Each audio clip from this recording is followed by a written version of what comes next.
እሺ ቤተሰቦች ዛሬም እንደተለመደው ምርጥ ታሪክ ይዤላችሁ መጥቻለሁ። ይህ ከሁሉ ፊልም ነው። ታሪካችንን ከመጀመራችን በፊት ላይክ፣ ሼር፣ ሰብስክራይብ ማድረግና ቪፒኤን ማብራትም እንዳይረሳ። እወዳችኋለሁ። ይመቻችሁ። ፊልሙ ሲጀምር ሪች የተባለ ቢሊየነርና ባለቤቱ ሃንተርን እንተዋወቃለን። ከብዙ ባለሀብቶች ጋር የራት ግብዣቸውን እያጣጣሙ ነው። ግብዣው ሪች በቅርብ ጊዜ በንግድ ስራ ላይ ያስመዘገበውን ከፍተኛ ውጤት አስመልክቶ ነው። ለኩባንያውም ብዙ ትርፍ አስገኝቷል። ወላጆቹ በሱ በጣም ይኮሩ ይመስላሉ።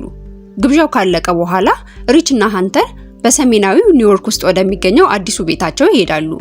ሃንተር አዲስና የቅንጦት ህይወት ብታገኝም በስራ ተጠምዳ የኖረች ስትሆን አብዛኛው ቀኖቿን በመሰላቸትና በባዶነት ታሳልፋለች። ምግብ በማብሰል የሞባይል ጌም በመጫወት በመሳል ራሷን ታዝናናለች። ሃንተር ስሜቷ ታፍኗል፣ ተገላለች። ምክንያቱም ሪች ሁል ጊዜ በስራ ይራቅና ለሷ ግድ የለሽ ስለሆነ ነው። አንድ ምሽት ራት እየተመገቡ ሃንተር ከባለቤቷ ጋር ለመወያየት ትሞክራለች። ነገር ግን የምትፈልገውን ትኩረት አላገኘችም። ባለቤቷ ከስራ ጋር የተያያዙ ጽሁፎችን በመጻፍ ተጠምዷል። ከራት ግብዣው ጥቂት ቀናት በኋላ ሃንተር ነፍሰ ጡር መሆኗን ታውቃለች። ዜናውን ለባለቤቷ ታጋራዋለች። ይህን ታላቅ ደስታ ለማክበር ጥንዶቹ ከሪች ወላጆች ጋር ለራት ይወጣሉ። በመመገብ ላይ ሳሉ ሃንተር የልጅነት ታሪኳን ለመናገር ትሞክራለች። ነገር ግን አማቷ አቋርጠዋት ስለ ንግድ ጉዳዮች ከልጃቸው ጋር ማውራት ይጀምራሉ። የተስፋ መቁረጥ ስሜት የተሰማት ሃንተር ራሷን ሰብስባ በብርጭቆ ውስጥ ያሉትን የሚያብረቀርቁ ክብ በረዶች ትኩር ብላ ትመለከታለች። ስሜቷ እየጨለመ ሲሄድ ከበረዶ አንዱን አውጥታ አፏ ውስጥ ከታ መኮርሸም ትጀምራለች። ሌሎቹ የቤተሰብ አባላት ላይ ያለመመቸት ስሜት ይፈጥራል። በማግስቱ የሪች እናት ካትሪን ወደ ቤታቸው መጣ ለሃንተር የቅድመ ወሊድ ስለንቦናን የሚያጠነክር መጽሐፍ ስጦታ ትሰጣታለች። በሷ እርግዝና ጊዜም እንደረዳት ትነግራታለች። በተጨማሪም ካትሪን እድሉን ተጠቅማ ስለ ሃንተር ቁንጅና አስተያየት ትሰጣለች። እሱም ረዘም ያለ ጸጉር ቢኖራት ይበልጥ እንደምታምር የሚጠቁም ነው። በኋላም የሰጠቻትን መጽሐፍ ስታነብ ሃንተር ያልተጠበቀ ወይንም ያልተለመደ ነገር እንድታደርግ የሚያነሳሳ አንቀጽ ታገኛለች። በግዴለሽነት በተተወችበት ጊዜ ሃንተር ከጌጣጌጦቿ መሃል ትንሽ እብነበረድ አንስታ ሙሉ ለሙሉ ትውጠዋለች። በሚያስደንቅ ሁኔታ ይህ በጣም ጥሩ ስሜት እንዲሰማት አድርጓታል። ከስራ ወደ ቤት እንደተመለሰ ሪች ሚስቱ ጥሩ ስሜት ውስጥ ሆና በማየቱ ተገርሟል። ከደስታዋ ጀርባ ያለውን ምክንያት ደጋግሞ ይጠይቃታል። እሷም በራሷ እንድትኮራ የሚያደርጋት ያልተጠበቀ ነገር እንዳገኘች ትነግረዋለች። ነገር ግን ሪች ምን እንደነበር የበለጠ ይጠይቃታል። ሃንተር ዋሽታ ሰማያዊ መጋረጃ ለመግዛት የወሰነችው ውሳኔ እንደሆነ ትነግረዋለች። በማግስቱ ጠዋት ሪች ስራ ለመሄድ ይዘጋጃል። ግን ሃንተር የሚጠቀምበትን ከረባት እንዳበላሸችበት ሲያይ ይበሳጫል። ያንኑ ቀን ሃንተር አማቷ ለውይይት ትጠራታለች። በዚህ ጊዜ ካትሪን ሪችን ከማግባቷ በፊት የቀድሞ ስራዋ ምን እንደነበር ሃንተርን ትጠይቃታለች። ሃንተርም የመጸዳጃ እቃዎች ቸርቻሪ እንደነበረች ትነግራታለች። ይህን የሰማችው ካትሪን ሪችን የማግባት እድል በማግኘቷ በጣም እድለኛ ሴት እንደሆነች ትነግራታለች። የካትሪን ጥያቄ በዚሁ አላበቃም። ደስተኛ ነሽ ወይንስ ፊትሽ ላይ ብቻ ነው ደስታሽ የሚታየው ትላታለች። ሃንተር ግን ደስተኛ መሆኗን አጥብቃ ትናገራለች። አንድ ቀን ቤቱን በማጽዳት ላይ ያለች ሃንተር ፈታኝ የሆነ ነገር ያጋጥማታል። እንዳገኘችውም ሃንተር ይህንን ባዕድ ነገር ለመዋጥ ትወስናለች። ምንም እንኳን መጀመሪያ ብታቅማማም ግዙን ነገር ወደ አፏ ትከቷለች። ጎሮሮዋን ሲወጋት ለማቆም ትሞክራለች፣ ግን አልቻለችም። ያለመዋጥ ፍላጎቷን መቋቋም አልቻለችም። በመጨረሻም ሃንተር ሹሉን ነገር ዋጠችው። እፎይታና እርካታ ተሰማት። በዚሁ ምሽት ሪቺ ከተወሰኑ ጓደኞቹ ጋር ወደ ቤት ይመለሳል። ሃንተር ወደ ገንዳ ወርዳ ሰላም ልትላቸው ታስባለች። ነገር ግን ቀን የዋጠችው ባዕድ ነገር ህመም ፈጥሮባታል። ወደ መታጠቢያ ቤት ስትሄድ የሽንት ቤት መቀመጫው ላይ ደም ያስተፋታል። እንደ እድል ሆኖ ሪቺ ስለሷ ከማወቁ በፊት ሃንተር በፍጥነት አጽድታ ከመታጠቢያ ቤት ትወጣለች። በመዋኛ ገንዳ ላይ ከሪቺ ጓደኛ አንዱ ሃንተርን ስለ እርግዝናዋ እንኳን ደስ አለሽ ለማለት ይጠጋታል። ሆኖም ሰውየው ብቸኝነት እየተሰማው ስለሆነ እንድታቅፈው ይጠይቃታል። ሃንተር ትስማማለች። ነገር ግን ከሱ የበለጠ መታቀፍ የፈለገችው እሷ ትመስላለች። ጊዜያት እያለፉ ሲሄዱ ሃንተር በቤቷ ዙሪያ የምታገኛቸውን ነገሮች በሙሉ መብራት ትጀምራለች። የብረት ቅርጾች፣ ባትሪዎች፣ የመጽሐፍ ገጾች፣ የደህንነት ፒኖችን እንዲሁም ልዩ ልዩ ቁሳቁሶችን መመገብ ፍላጎቷ እየጨመረ ይመጣል። እነዚህን ነገሮች መመገብ የእሷን ስሜት በሚገርም ሁኔታ የሚያስደስት ነው። አንድ ቀን በመደበኛ የአልትራሳውንድ ቀጠሮዋ ወቅት ሐኪሟ ሆዷ ውስጥ ያለውን ያልተለመደ ባዕድ ነገር ታያለች። ከዚያም ወዲያው ለድንገተኛ ቀዶ ሕክምና ታስገባታለች። ሐኪሞቹ በቀዶ ጥገናው አንጀቷ ውስጥ ተጣብቀው የቀሩትን ብዙ የማይበሉ ቁሶች ያወጣሉ። ዶክተሮቹ ጥልቅ ምርመራ ካደረጉ በኋላ ሃንተር በፒካ እንደተያዘች ያምናሉ። የስነ ልቦና መታወክ ያለባቸው ሰዎች ምግብ ነክ ያልሆኑ ነገሮችን እንዲበሉ የሚያስገድድ በሽታ ነው። ወደ ቤት ሲመለሱ ሪቺ ምን ሊፈጠርባት እንደሚችል በማሰብ ይቆጣል። ለሚስቱ ደህንነት የተጨነቀው ሪቺና ወላጆቹ ሃንተርን በከተማው ውስጥ ያለችውን የአእምሮ ሕክምና ባለሙያ እንድታያት ይወስናሉ። መጀመሪያ ላይ ሁሉም በተሰበሰቡበት እንድታገኛት ይጠይቃሉ። ሐኪም አሊስ ከሃንተር ጋር ብቻዋን ለመሆን እስክትጠይቅ ድረስ ባሉበት ይወያያሉ።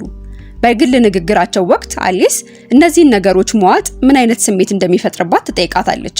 ሃንተር በአፏ ውስጥ ባለው የሸካራ ስሜት እንደምትደሰት ትናገራለች። በተጨማሪም ሪች በስራ ላይ እያለ ሚስቱን በቅርበት የሚከታተልለት ሉዋይ የተባለ ሶሪያዊ ይቀጥራል። እንዳለመታደል ሆኖ ሰውየው እሷን የበለጠ ለማበሳጨት ብቻ ነው የሚያገለግለው። ሉዋይ በሶሪያ ውስጥ ያለውን ነገር ብታይና ብታሳልፍ ኖሮ እንደዚህ አይነት ችግር እንደማይኖርባት በመናገር የአእምሮ ጤናዋን መተቸት ይጀምራል። በተጨማሪም ወደ መታጠቢያ ቤት እንድትሄድ ከመፍቀዱ በፊት ይፈትሻታል። ይህ ሁሉ ቢሆንም የተጨነቀችው ሃንተር አሁንም እርካታዋን ለማግኘት ግብ ያልሆነ ነገር የምትመገብበትን መንገድ ታገኛለች። ከዚያም ትዕይንቱ የሪቺ ልደት ወደሚከበርበት ቀን ይቀየራል። በመኖሪያ ቤታቸው የተደረገ ድግስ ነው። በግብዣው ወቅት ሁሉም ታዳሚዎች የፒካ ችግር እንዳለባት እንደሚያውቁ ትረዳለች። ባሏን ለምን ለሁሉም ሰው እንደተናገረ ትጠይቀዋለች።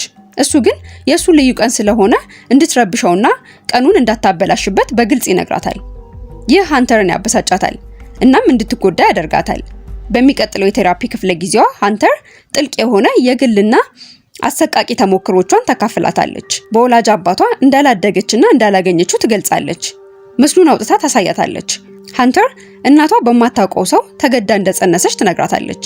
አንድ ቀን ሃንተር አበባዎቹን በመኮትኮት ላይ እያለች የምታየውን አፈር እንድትመገብ ፍላጎቷ ይጠይቃታል። እሷ ግን ስሜቷን ገታ ወደ መታጠቢያ ቤት ትሄዳለች። በዚያ ባሏ ከቴራፒስቷ ጋር በስልክ ሲያወራ ትሰማለች። ሃንተር በሕክምና ጊዜያቸው የሚያወሩትን በሙሉ ለመስማት ጉቦ እንደሰጠ ትረዳለች። አሊስ በመጨረሻ ቆይታቸው ከሃንተር ጋር ያደረገችውን ንግግር ስለ እናቷ፣ ስለ አባቷ ሁሉንም መረጃ ትነግረዋለች። ይህ ሃንተርን ሐዘን ውስጥ ይከታታል። ሪቺ ወደ ስራ ሲወጣ ማልቀስ ትጀምራለች። ትንሽ ቆይቶ ሉዋይ ሃንተርን ለማየት ወደ ክፍሉ ይገባል። አልጋ ስር ተኝታ ያገኛታል። እንደ ተከፋሽ ስለተሰማው ከአልጋው ስር ገብቶ ትከሻዋን በእርጋታ መታ ያደርጋታል። በዚህ አስቸጋሪ ጊዜ ምቾት እንዲሰማትና ድጋፍ እንዳላት ለማሳየት ነው። በውድቅት ሌሊት ሃንተር ከእንቅልፏ ስትነቃ ሉዋይ ከጎኗ እንደተኛ ታስተውላለች። ግዑዝ ነገሮችን የመዋጥ ፍላጎቷ አሁንም ይነሳል። ስለዚህ መሳቢያውን በንዴት መቃኘት ትጀምራለች። ምንም ነገር ማግኘት ስላልቻለች ፊቷ ያገኘችውን መፍቻ ወደ ጉሮሮዋ ትልካለች። ይሁን እንጂ መጥፎ ውሳኔ ነበር። ሃንተር መታነቅ ስትጀምር ሉዋይ ከእንቅልፉ ነቅቶ ወደ እሷ ይሄዳል። ወዲያው 911 ደውሎ ወደ ሆስፒታል ትሄዳለች። የቀዶ ጥገና ሐኪሞቹ ሃንተርና ጽንሱን ሳይጎዱ የዋጠችውን መፍቻ ከሆዷ ያወጣሉ። ይህንን አስፈሪ ክስተት ተከትሎ ሃንተር በባለቤቷ ጫና ውስጥ ገብታለች። የሪቺ ወላጆች ልጇን እስክትወልድ ድረስ ለ7 ወር የአእምሮ ሕክምና ሆስፒታል እንድትቆይ የሚያስማማውን ወረቀት እንድትፈርም ያስገድዷታል። ሃንተር ብትቃወምም ባለቤቷ እምቢ ብትል እንደሚፈታት በማስፈራራት እንድትፈርም ያደርጋታል። ሃንተር ለሱ ከመታዘዝ ውጪ ሌላ አማራጭ የላትም። ሁሉንም ነገር በአቅራቢያዋ ላለው ሉዋይ ታዋየዋለች።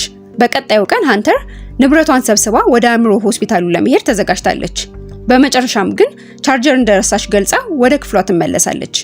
የሚገርመው ሉዋይ ውስጥ አግኝቷት ወደ ጫካው ሮጣ እንድታመልጥ ይረዳታል። ሃንተር ራሷን አስገድዳ ወደ ጫካው ሮጣ ታመልጣለች።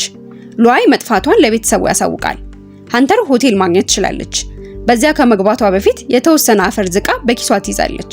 በኋላም ለባለቤቷ ደውላ እሱን ለማስደሰት ብቻ እንዳረገዘች ትነግረዋለች። ሪቺ የሚናገረው ያጣ ይመስላል። ወደ እሱ እንድትመለስ ይለምናታል። ሃንተር እምቢ ትላለች። እምቢታዋን ተከትሎ እሷን ማንቋሸሽና መስደብ ይጀምራል። እንደማትጠቅም ይነግራታል። ስልኩ ከተዘጋ በኋላ ሃንተር ስልኳን ታደቀዋለች። ሌሊቱን ቲቪ እያየች አፈር ስትበላ እንመለከታለን። በማግስቱ ሃንተር ከክፍሏ ወጥታ ለእናቷ በመደወል ለጥቂት ጊዜ እሷ ጋር መቆየት እንደምትችል ትጠይቃታለች። እንዳለመታደል ሆኖ ሴትዮዋ ልጇ አብራት እየኖረች ስለሆነ ፈቃደኛ አይደለችም። የምትሄድበት ያጣችው ሃንተር በመጨረሻ ወደ ወላጅ አባቷ ዊሊያም ቤት ለመሄድ ትወስናለች። ቤቱ ስትደርስ ዊሊያም ልደቱን ከቤተሰቡና ከጓደኞቹ ጋር እያከበረ ነው። ሃንተር ወደሱ ስትቀርብ የልጆቹ ጓደኛ የአንዱ ወላጅ እንደሆነች ይገምታል። ሃንተር እሱ እንዳሰበው እንዳልሆነችና የእናቷን ስም ስትጠቅስ ይሰማል። ዊሊያም ወዲያውኑ ያስታውሳታል። ብቻቸውን የመነጋገር እድል ካገኙ በኋላ ሃንተር እናቷ ላይ ለምን እንደተጠቀመባት መጠየቋን ትቀጥላለች። ዊሊያምም እንደዚህ ሲያደርግ ኃይል ይሰማው እንደነበር ይነግራታል። ሆኖም ብዙ ዓመታትን በእስር ካሳለፈ በኋላ ስህተቶቹን አውቆ ተጸጽቷል። ንግግራቸው ስሜታዊ የሆነ ይመጣል። ዊሊያም ላሳለፉት ተግባሮቹና ጥፋቶቹ ይቅርታ ይጠይቃል። ሃንተር በሷ ላይ ሀፍረት ተሰምቶት የሚያውቅ እንደሆነ ትጠይቀዋለች። ዊሊያም ወዲያውኑ ይህን ጥያቄ ውድቅ ያደርጋል። ከዚያም የሱ ባህሪ የሌለባትና ላለፉት ክስተቶች ላይ ምንም አይነት ኃላፊነትና ጥፋት እንደሌለባት ያረጋግጥላታል። የሃንተር ስሜቶች እየተሸነፉ ዊሊያም ያጽናናታል። ጨምሮም ህይወቷ እንደዚህ ለመሆኑ እሷ ያጠፋችው ጥፋት እንደሌለ ያሳውቃታል። ከዊሊያም ጋር ባደረገችው ውይይት መጽናናትን ካገኘች በኋላ ሃንተር ህይወቷን እንደ አዲስ ለመቀጠል ዝግጁ እንደሆነች ይሰማታል።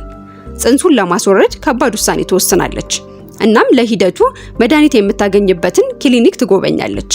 ምሳዋን ከበላች በኋላ ኪኒኑን ትወስዳለች። ቦታው ግርግር የበዛበት ስለሆነ ወደ ህዝብ መጸዳጃ ትሄዳለች። ብቻዋን ጽንስ የማቋረጥ አካላዊ ተጽዕኖ ትጋፈጣለች። ሂደቱ ከተጠናቀቀ በኋላ ሃንተር የነጻነት ስሜት ይሰማታል።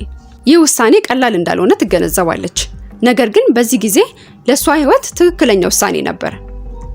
አዲስ ነጻነትና ጥርት ያለ ጭንቅላትን ይዛለች። በመጨረሻም ሃንተር ህመሟንና ጉዳቷን ወደ ኋላ በመተው አዲስ ህይወት ለመጀመር አቅዳለች። ከሪቺስ ስርዓት ወጥታለች። አበቃን።